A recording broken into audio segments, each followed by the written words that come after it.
So, okay, I'm checking where are we right now. Okay, we are doing demonstrations on snapshot creation. Yeah, and I mean, we did manual snapshot creation. There is some okay, and we need to do automation. So I want to create the snapshot automatically. Yeah. So, and I shared Python scripting blog. Please check this daily. And today, let's go with this. So requirements are completely given. See, yeah, everything is there. See, real world, you must ask about all the details of the task when you work with. Many people are missing asking questions in real world. Please take care of that. See, unless you don't have complete information about what you have to do, and you can't do it completely. So to do this, let's go to AWS console and EC2 dashboard. Under EC2 dashboard, you see Elastic Block Store. And I did not emphasize about EBS is a block level storage. So it is a block level storage. And we have EFS. We have S3. S3 is object-based storage. So keep in mind, EBS is block level storage. It's a block level. Fine. So come to this lifecycle manager. Go there and click on next step. See, we want to create snapshot policies. What is snapshot? It's a backup, ABS volume backup. So click on next. And if you want to see other options, there are other options. You also can create Amazon machine images with this policy. I mean, you can automate creation of AMIs, but anyways, AMI is not yet covered for you. Don't bother much. Let's go with snapshot policy. Next, please take this requirement as a reference while configuring this policy. So what's our target resource? Volume or instance? It's not instance. We are targeting volumes. Yeah. And I said, in your account, you may want to apply this for specific volumes, not for all volumes. I mean, if you have 10 volumes, how you target only 2, only 3, only 4? How you do that? That is done with help of tags. Okay. So you can tag volumes accordingly so that based on tags, you can put a filter. I mean to say, one second. Go to EC2, click on volumes. There are 22 volumes and we did not properly tag them. I did not do it, but in real time, it has to be done properly. It has to be tagged whenever it's created. So for example, out of 22, let me take 2 volumes and tag them accordingly so that we use those tags to put a filter, right? So take this one, click on that, go to tags, manage tags, add a tag. I say key as a backup, value as an S. See how I'm tagging one. You can choose anything, Rosh. That is also a tag, but different key. Key is different. Key is different. Yeah, this key is different. So now save it.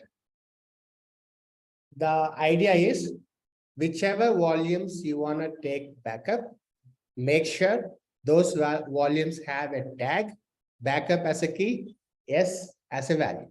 So I tagged one volume, it is there. Likewise, let me tag one more volume. So manage tags, add tag. See, be careful with case, uppercase, lowercase, it's case sensitive. And for yes, I am giving Y as uppercase, save it. Now out of 22, there are 2 volumes having backup as a key, yes as a value. Come to your lifecycle policy now. Here, see this, backup. Yes. Now it is targeting only 2 out of 22. This is how we utilize tags. So this is one example of the purpose of tags, and there are so many other use cases for tags. We can use tags for costing, we can use tags for some other filtering. So tags are very useful. They are simply metadata. Very simple, they're metadata. So come to the description part. So tell what this policy does. What's the requirement? Every 3 hours. So based on the requirement, let's name this policy accordingly. Create snapshots every 3 hours and copy to, I said copy to cross region. We are doing this in Mumbai and we want a copy in Sydney.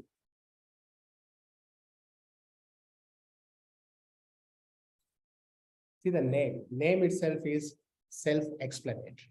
You must follow such best practices.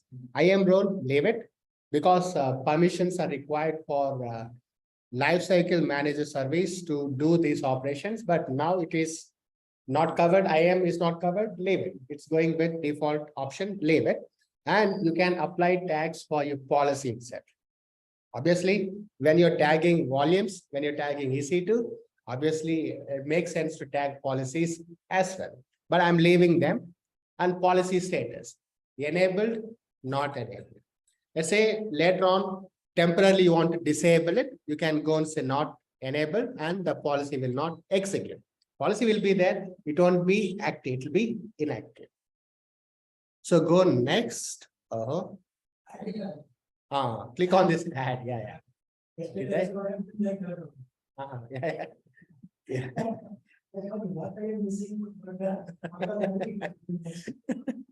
Okay, go next. Next step talks about schedule. How often you want to run this operation? So schedule name, I call this every 3 hours. Frequency, daily, every 3 hours, starting at. So there should be a starting point for this policy. Starting at is in UTC. The time you put is in UTC. So 9 a.m. is in UTC, but we are in IST. So to compare that, so what is our current time? 9:12. So let me check what is 9:30 IST in UTC. Go to Google. 9:30 a.m. IST in UTC. How much is that? 4 a.m.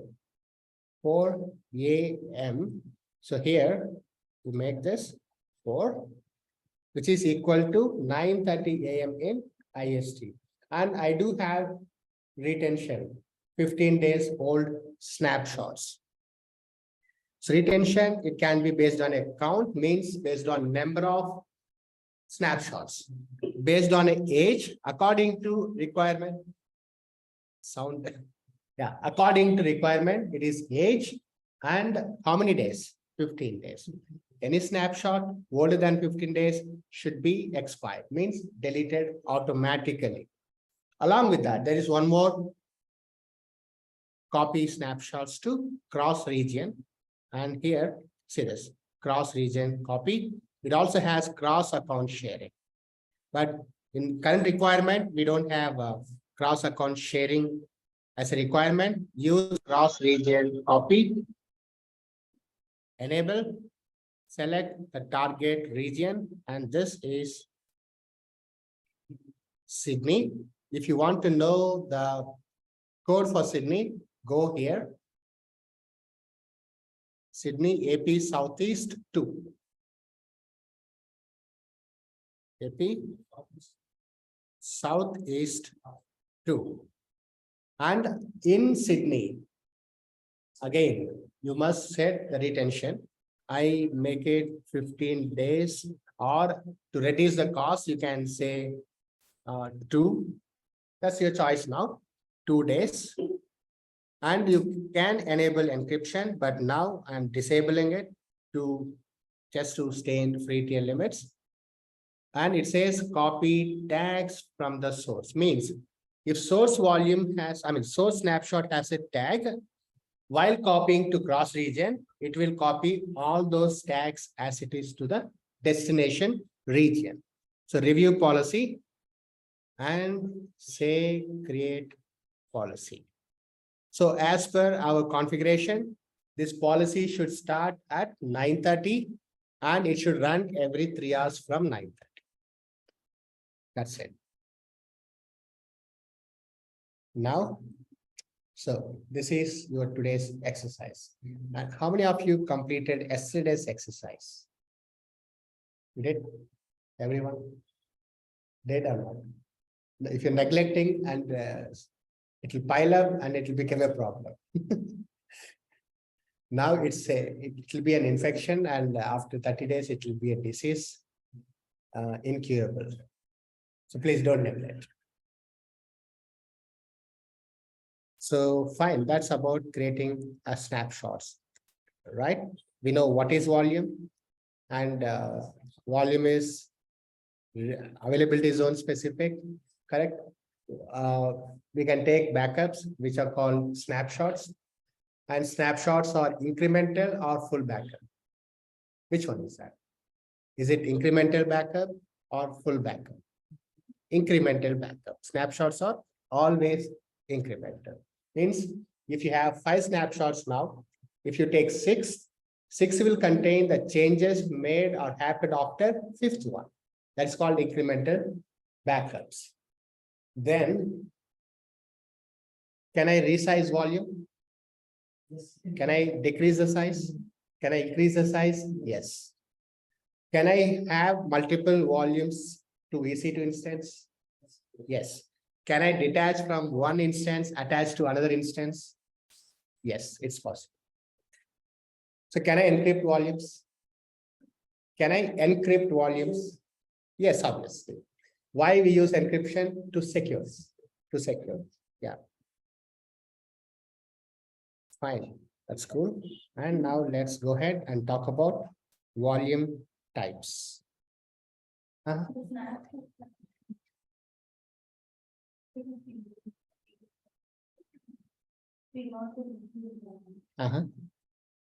tell you. That's a good question. See, question is, we are creating snapshots, and snapshots are incremental. Correct.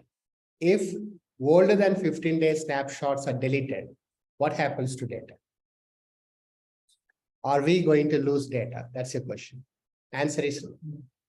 So behind the scenes, AWS manages in such a manner, only the entry is deleted.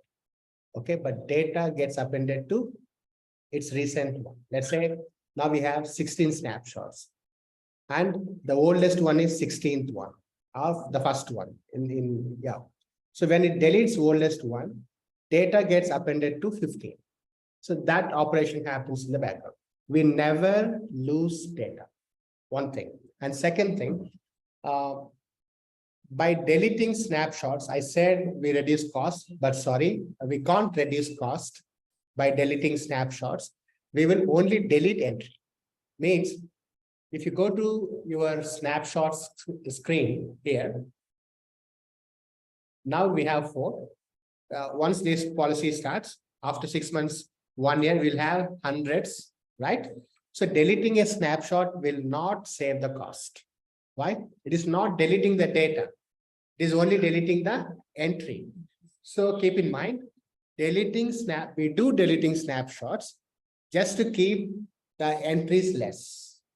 So it is no way contributing to cost optimization. No. Yeah.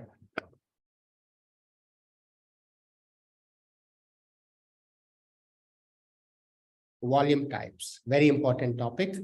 And architects will make decisions based on what are volume types, its characteristics. So when you know what volume types are there, when to use them, and you will make a right decision when you get a project.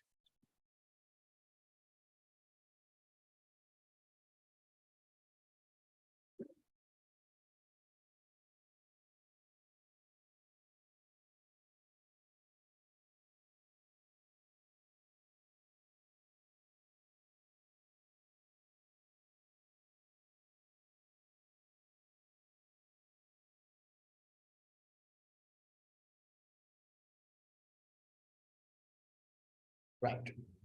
So at high level, we have two types. Not two types, three types, we could say.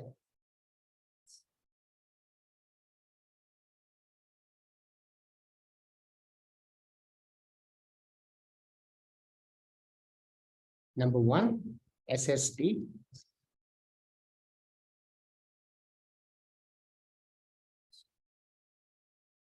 Solid state drive.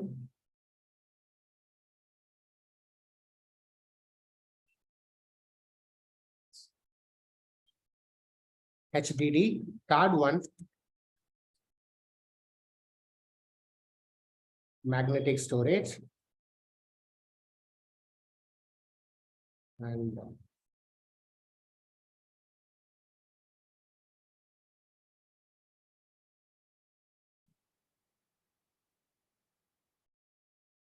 SSD, HDD, and magnetic storage.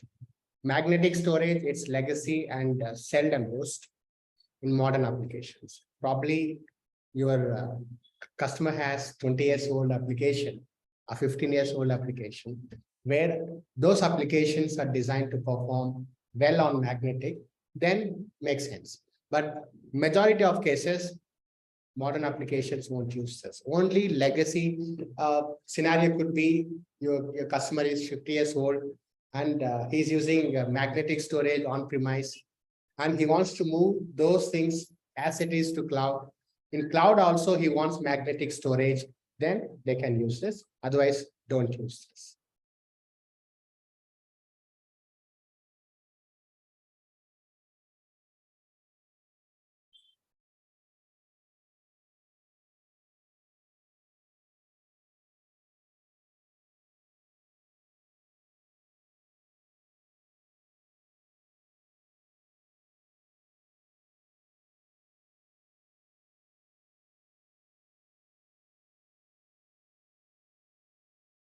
Right.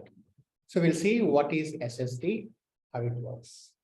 And inside SSD, there are subcategories. So your laptops come with SSD. Have you seen that? Anyone bought laptops in recent days? Recent month, previous, or 6 months back? Generally, when you go and see the specification, you'll check for storage, yeah, memory, it's a graphic card. These things you guys check, like CPU. So SSD, why SSD? They're fast. SSD drives are fast. And even, I mean, sometimes you do see advertisements. Startup time is 30 seconds, startup time is 20 seconds. So if I remember old Windows laptops, it takes more than 1 minute when you switch on it. And nowadays, they're very fast. Yeah. So those things are happening with help of SSDs. Now the question is when to use SSD.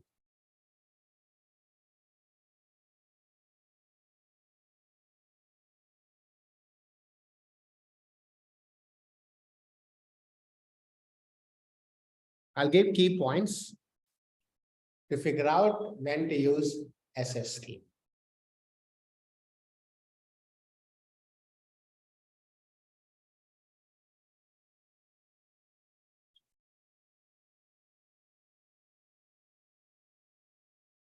It's primarily used for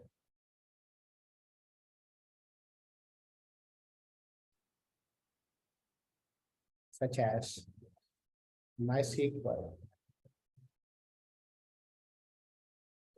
Microsoft SQL, Postgres, etc.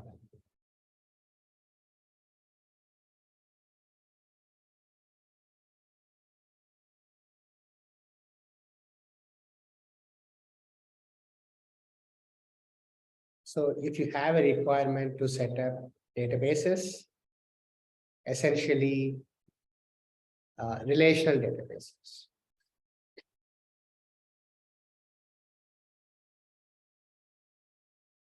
So it's used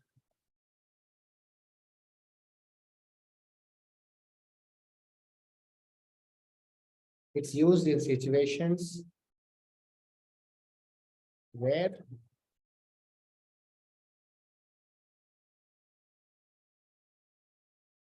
random reads and writes are required. This is again related to databases.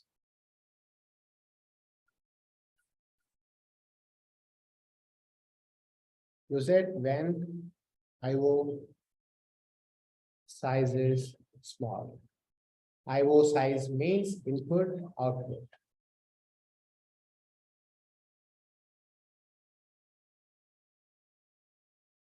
Means when you write data to disk, that size is small. When you read data from disk, that size is also small. So in relational databases, let's take this example, our Java Home website itself. Let's say you want to enroll yourself here. You want to subscribe to Java Home for receiving, let's say, some newsletters, some materials, some tapes, whatever. You put mail ID and you click on get started. How much data is this? Where this gets stored? Database. Yeah. How much data is it in GBs? No, it is in KBs. It's in bytes actually. Right. So obviously you may have one sign up screen, login screen. So there, right, in normal web or mobile interactive applications, IO sizes will be small. So when we will have big sizes of IO database, I mean, this one, big data, data warehousing. So in big data, data warehousing, right, we need a capability of reading large chunks of data and writing large chunks of data. And that is where HDD comes into picture. See, I'm trying to segregate SSD and HDD.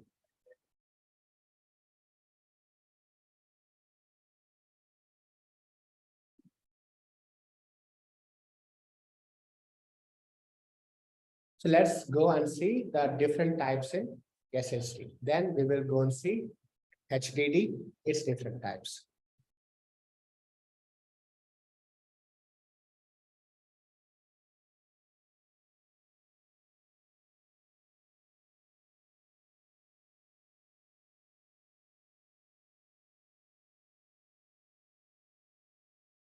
General purpose SSD. You can find them under volumes, create volumes. See, general purpose SSD. GP2 is its API name. GP2 means this is general purpose SSD is called display name. And in the database, they store it with this GP2. GP2 is the API name. We call it API name. General purpose SSD and general purpose SSD again, GP3. Provision IOPS SSD, IO1, IO2. So in SSD, we got four.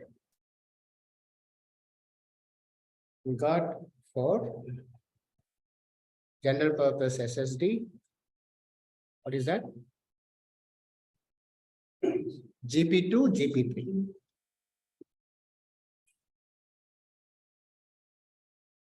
Right. And let's see when to use general purpose. Again, we are finding out when to use SSD, right? And again, there is a subcategory for SSD, like general purpose is one. The second one is provision IOPS. See, by name, general purpose means it's used in a general uses, general use cases like dev test environments, where you don't need consistent performance.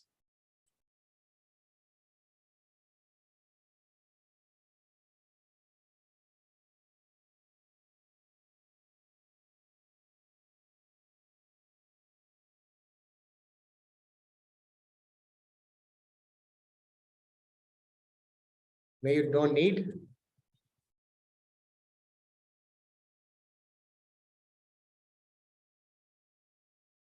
consistent performance. And it's not for mission critical applications.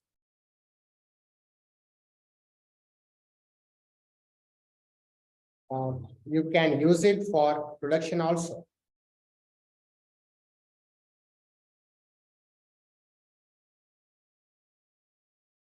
But right, your application should not be mission critical application. Like Amazon. Amazon is definitely mission critical application. They will not tolerate performance issues. But Java from website, it's not a mission critical application because it is basic website where anybody can go there, check what Java Home does, what courses Java Home offers. They can see the content, download the content, those things they can do. But in future, like I said, we are planning for LMS. Means there are certain tools which we are unable to cover part of the courses. Like we have help. That's a big topic. Argo CD, Terraform certification. So those things we want to put in recordings and people can buy from there. So now it is not mission critical application. It is a small application, I mean to say. It's not very big application. So can I use general purpose for my database setup for Java Home websites? Of course, yes.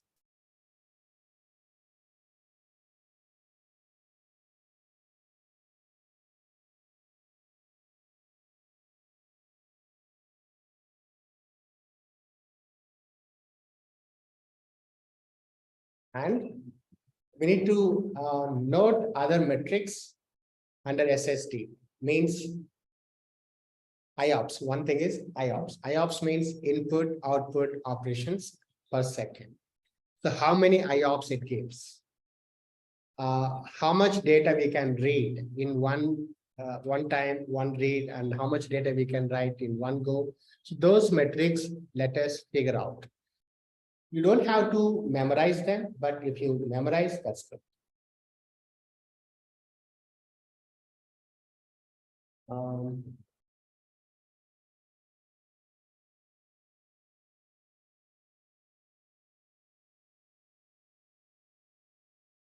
There's a big chart, and that chart keeps changing always. So what you see today can become stale tomorrow and next week. And see here, solid state drive, SSD, two categories, right? General purpose SSD, provision IOPS SSD. Now our focus is under general purpose, GP2 and GP3. See the durability, 99.8% to 99.9%. The annual failure rate is this much. I don't have to mention that. And see, use cases. See, databases are transactional workloads. You can use it for virtual desktops and medium-sized single instance databases, boot volumes, dev and test environments. Yeah, volume size can be maximum 16 TB.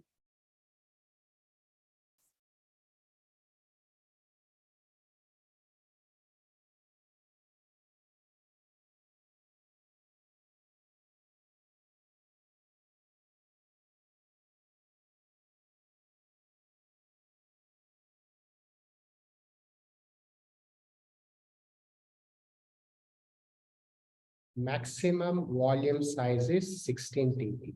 You can't create volume greater than 16 TB, but you can club multiple volumes. If you need a 30 TB capacity, club them. And there are concepts called RAID, RAID 0, RAID 1, where you can club all the disks together and virtually make one disk that is there. Then, what is maximum IOPS per volume? One volume, how much IOPS it supports? Maximum is 16,000. See, don't confuse with provision IOPS. 16,000.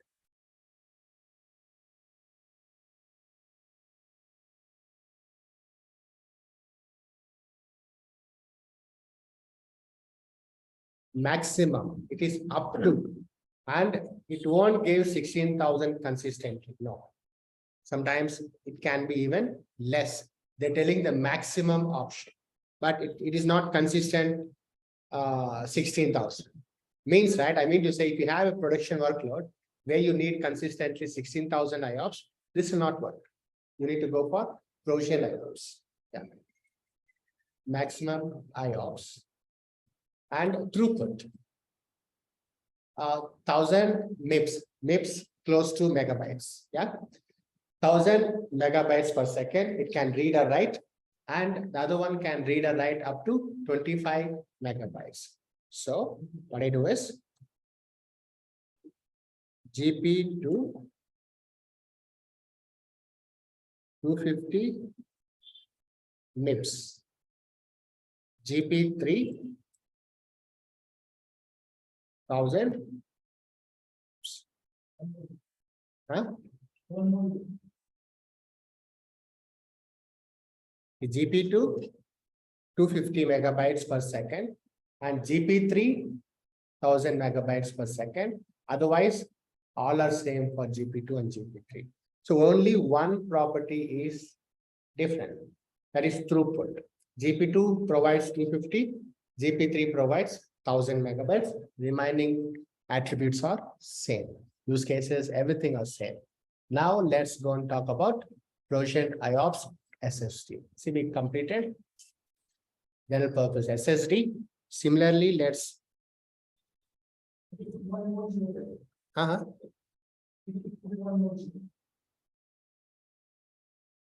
where?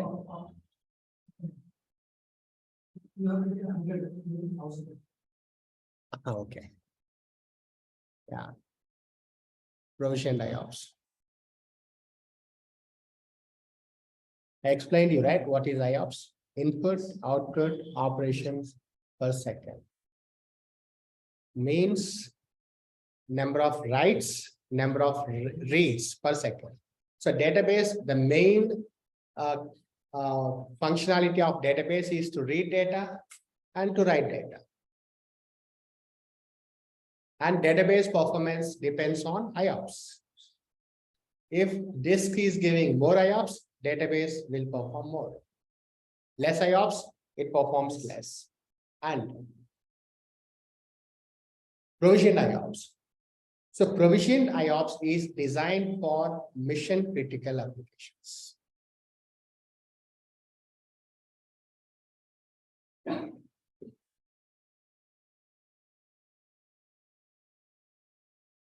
Where you get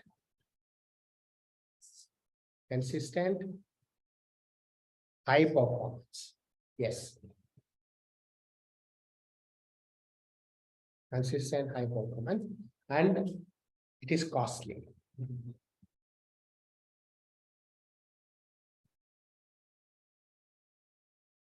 AWS charges you for size and IOPS both. So it is costly. Will you prefer this for dev environments, S environments? No. If you prefer, what happens? Cost.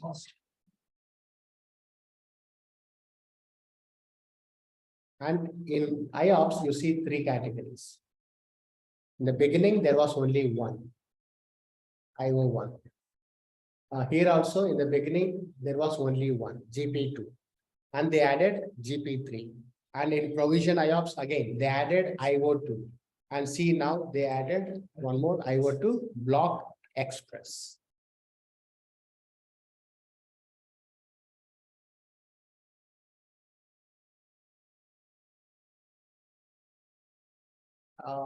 Durability is slightly different for block express and IO2, IO3. See, block express giving you high durability. Failure rate is very less. And here it is 0.1, it is 0.001. And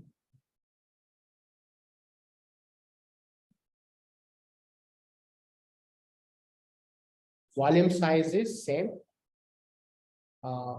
16 TB.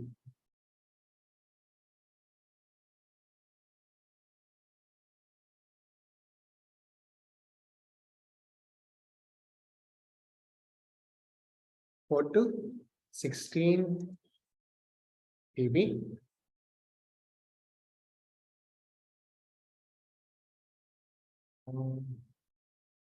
See this IOPS. 2,56,000 IOPS and 64,000 IOPS. IO block express offering 2 lakh. Right. And IO1, IO2 is offering 64,000 IOPS. IO1 and IO2 64,000 IOPS. And throughput is high for block express and 1,000 for IO1, IO2.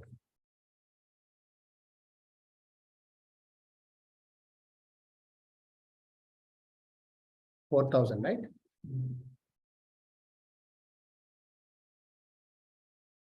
Is 4,000 MIPS. Here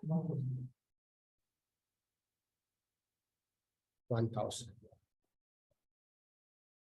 So remembering all those values are not really possible. But when you get a requirement, you have to go through documents again, because the values I'm giving today will not be fresh when you get project, when you start working on it. So go through the document, find latest values, and accordingly make decisions. Yeah. And there is one point here. See, workloads that require sustained IOPS performance are more than 16,000 IOPS. This was a certification question.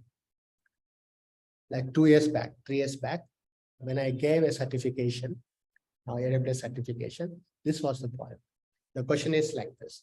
So for ABC customer, it's a mission critical application, and we need minimum 16,000 IOPS using a single volume.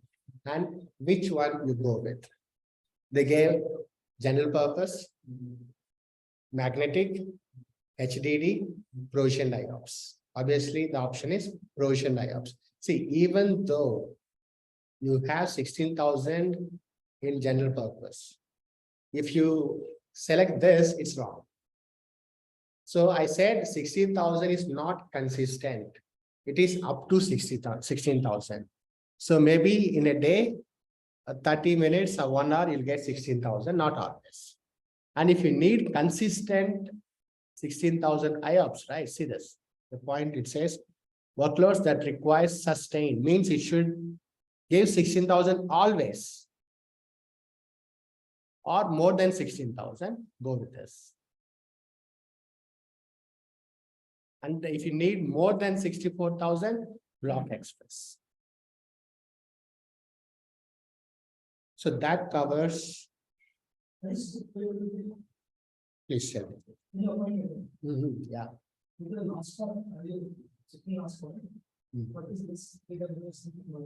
I am about to cover the same. Multi-attach, yeah. So this gives brief idea on, not brief idea, detailed idea on volume types and all those things. We are good with SSD. Inside SSD, general purpose, provisioned IOPS. Provisioned IOPS always costly, and they give you very good performance. You choose it for mission critical applications. Okay. And there is a concept called multi-attach. After that, I'll go to HDD and magnetic, I'll finish.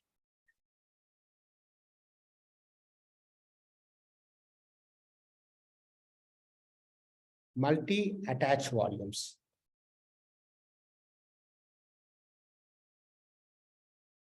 The point is, can we attach single volume to multiple instances?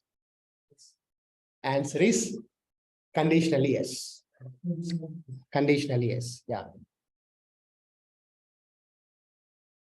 Like this.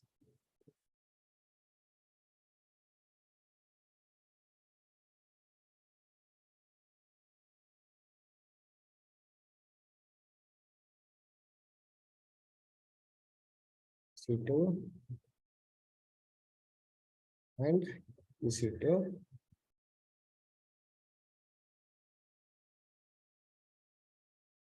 AWS.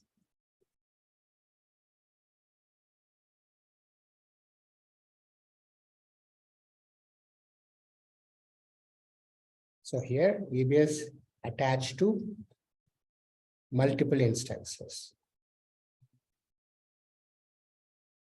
So this is called multi-attach. EBS single volume attached to two instances.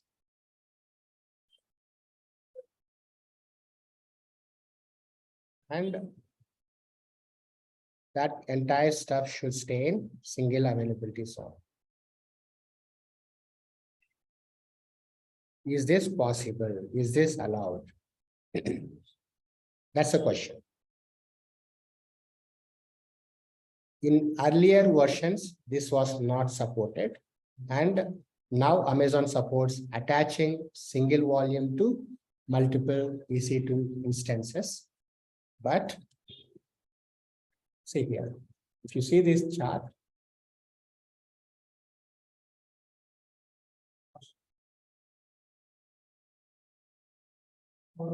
not supported, and only provisioned IOPS are supported. That's one condition.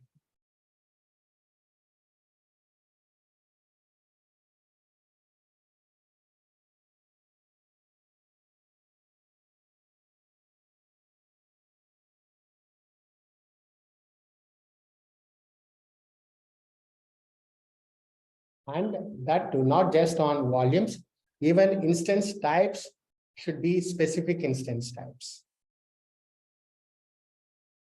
Like nitro system, there is a concept called nitro systems and so on. Only those instance types support multi-attach.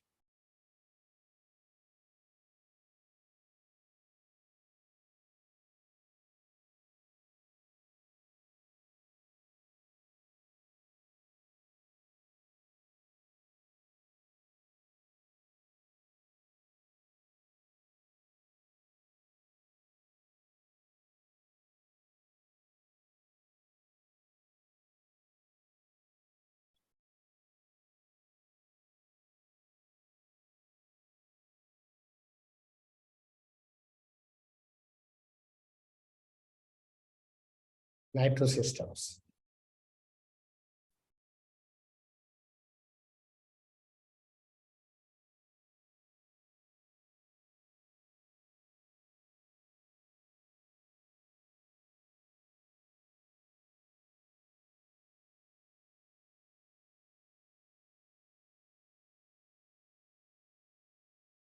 Third point, in same availability zone.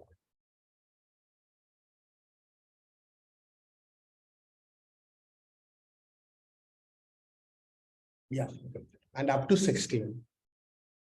You can attach up to 16 servers, not more than that.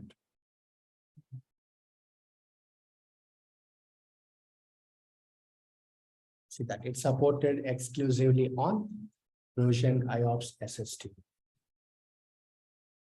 And it is also available only in specific regions. See that, not available in all regions. We are in Mumbai, but no, Mumbai is not listed here. I mean, only IO they're talking about. And IO2 is available in all regions. Huh? Multi-attach for IO2 and IO2 block express is available in all regions that support these volume types. Fine, no worries, leave it.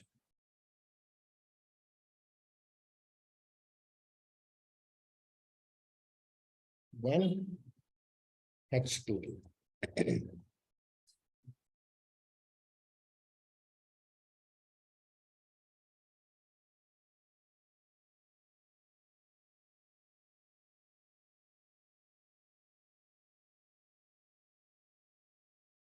Hard disk drive.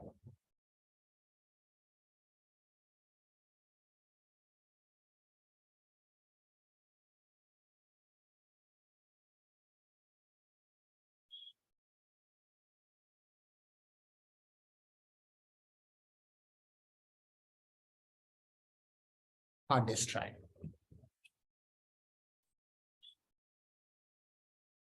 Right. It's designed for throughput optimized workloads like data warehouses and big data.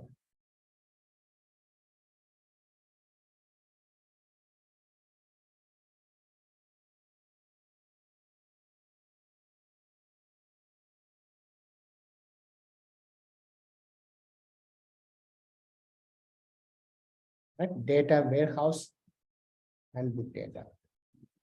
See, briefly, data warehouse is a database which stores huge amount of data that is still relational, means there will be joins, there will be relationships like one-to-one, one-to-many, those things, but they are specially designed for reporting. Amazon e-commerce website itself, they will have reports. They'll see reports. And based on reports, they check which products are sold most today and on which day they made big revenue. Such reports are generated. So Amazon e-commerce will have huge amount of data. So to generate reports from huge amount of data warehousing is designed. And normal databases like websites, Java, any normal websites, they go with normal relational databases. And for reporting all that, data warehousing is required. So if your client has a requirement to set up data warehouse on AWS cloud, choose HDD type of disks for EC2 instances.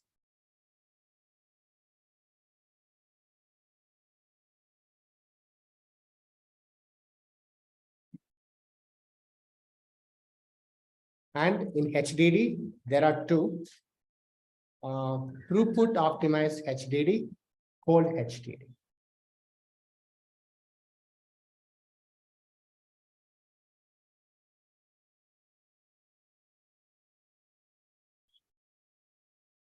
So in throughput optimized HDD,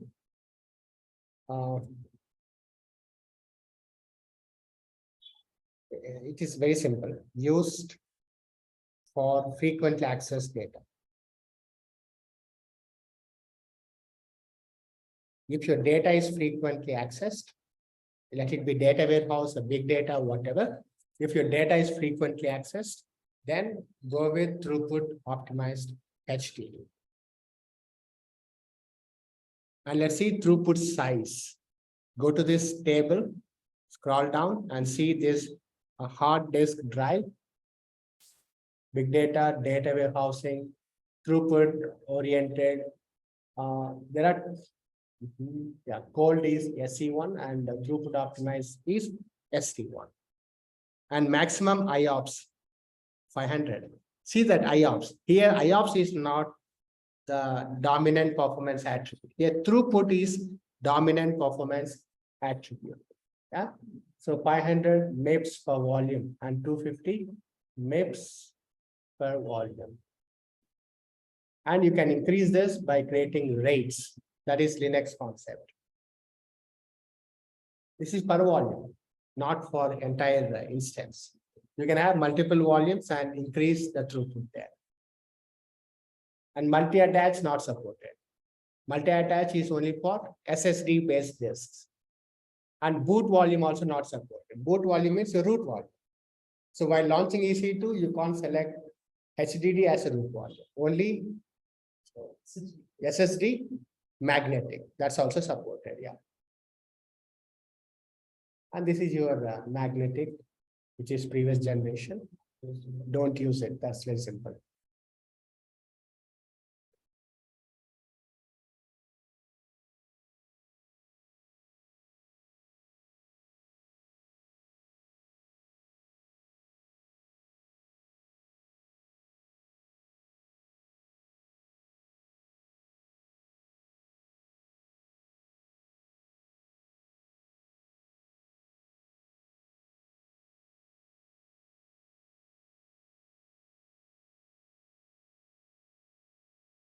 Throughput is 500 MIPS per volume. Per volume. Here, 250 MIPS.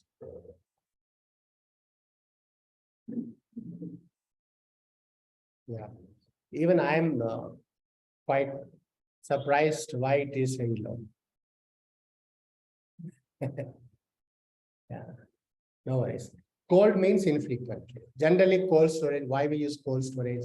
We want to keep something for a long time there, like your fridge, deep fridge, they're all cold storages. So if you want to preserve it for longer duration, right, we go for cold.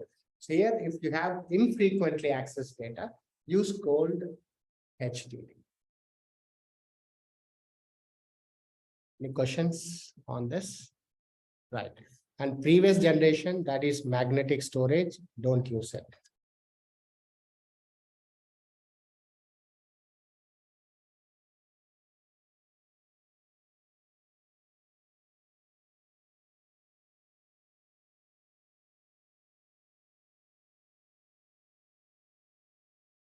That's it.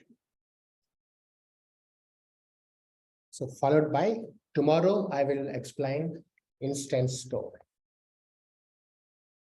You can launch EC2 with EBS, either EBS or instance store. Tomorrow, I will explain about this. This won't take much time. Simple concept, but important concept.